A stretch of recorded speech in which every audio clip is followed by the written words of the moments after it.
સુરત નગર પ્રાથમિક શિક્ષણ સમિતિના વિપક્ષ નેતા દ્વારા એક મહત્વપૂર્ણ પ્રેસ કોન્ફરન્સનું આયોજન કરવામાં આવ્યું, જેમાં આપના અગ્રણી નેતાઓ અને કાર્યકરો હાજર રહ્યા. આ પ્રેસ કોન્ફરન્સનો મુખ્ય ઉદ્દેશ શાળા પ્રવેશોત્સવ કાર્યક્રમના અતિ મહત્વના મુદ્દાઓ પર પ્રકાશ પાડવાનો હતો. રાકેશ હીરપરાએ પત્રકારોને સંબોધતા જણાવ્યું હતું કે આ કાર્યક્રમનો હેતુ દરેક બાળકને શિક્ષણનો અધિકાર મળે અને કોઈ પણ બાળક શિક્ષણથી વંચિત ન રહે તે સુનિશ્ચિત કરવાનો છે. તેમણે સરકાર દ્વારા શાળા પ્રવેશોત્સવ કાર્યક્રમના અમલીકરણમાં આવતી સમસ્યાઓ અને પડકારો વિશે પણ ચર્ચા કરી હતી.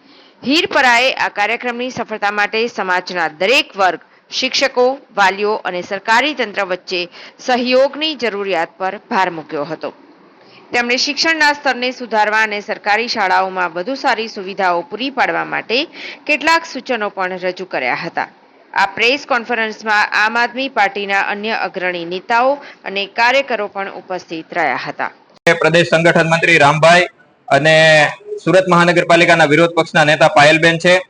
છેલ્લા 3 દિવસથી જે ગુજરાત સરકાર પ્રવેશોત્સવના નામે દંભોત્સવ ઉજવી રહી છે અને દર વર્ષે આ 3 દિવસનો ઉત્સવ ઉજવવામાં આવે છે, ત્યારે અમે અને સરકાર વાસ્તવિકતા છુપાવવા માટે અને જે બાળકો સરકારી શાળામાં પ્રવેશ મેળવી રહ્યા છે એની સાથે દગો કરી રહી હોય ત્યારે અમે વિપક્ષ તરીકે કેટલાક આંકડાઓ અને સત્ય હકીકત ગુજરાતની જનતા સમક્ષ મૂકી રહ્યા છીએ.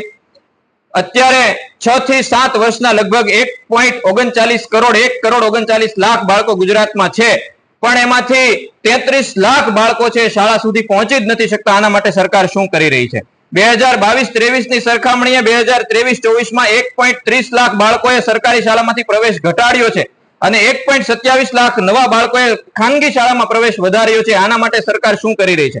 20,000 થી વધુ શિક્ષકોની અછત છે, 20,000 થી વધુ ઓરડાઓની પણ અછત છે.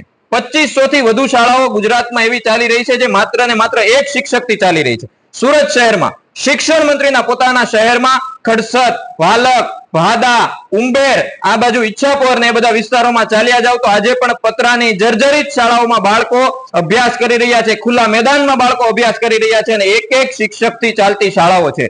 15% બાળકો જે પહેલા ધોરણમાં પ્રવેશ મેળવે છે એવા 15% બાળકો 12મા ધોરણ સુધીનું શિક્ષણ મેળવવા પામે છે. રમતગમતના મેદાનોની પૂરતી સુવિધા નથી. પીવાના પાણીની 7,000 થી વધુ શાળાઓમાં નલથી જલની સુવિધા નથી. તો જ્યારે સરકાર પ્રવેશોત્સવના નામે લોકોની આંખમાં ધૂળ નાખવાનું કામ કરી રહી છે ત્યારે વિપક્ષ તરીકે અમે આંકડાઓ સરકારની આંખ ખોલવા માટે અને જનતાને જાગૃત કરવા માટે આપ સૌની સમક્ષ મૂકી રહ્યા છીએ. સુરતમાં અંદાજે કેટલા શિક્ષકોની છે?